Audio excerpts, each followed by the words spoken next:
Hey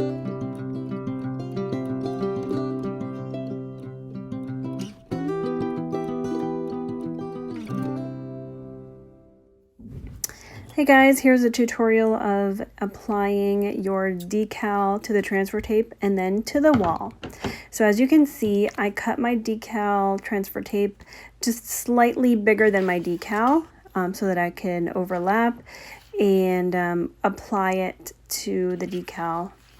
So I'm going to take this top coating and remove it from the backing and put it on top of my decal. So as you can see, it fits right over it, a pretty good size, and I'm going to scrape it down, flatten it out with my credit card and smooth it out. So I'm going to give it some good pressure so that I can get it off of the white backing.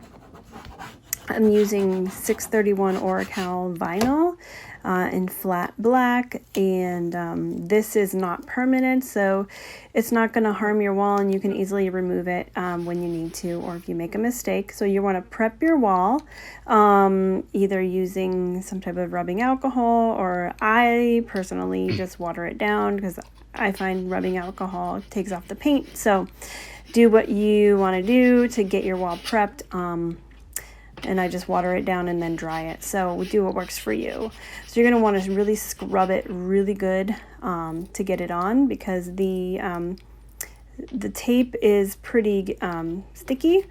This is my second time using this particular piece of tape. As you can see, the first time I had used it on the other side of the wall.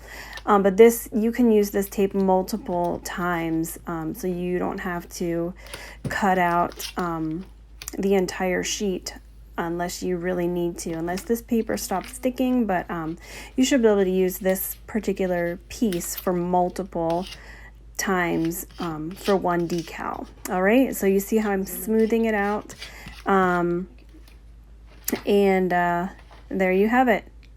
All right, have a good day, guys. Bye.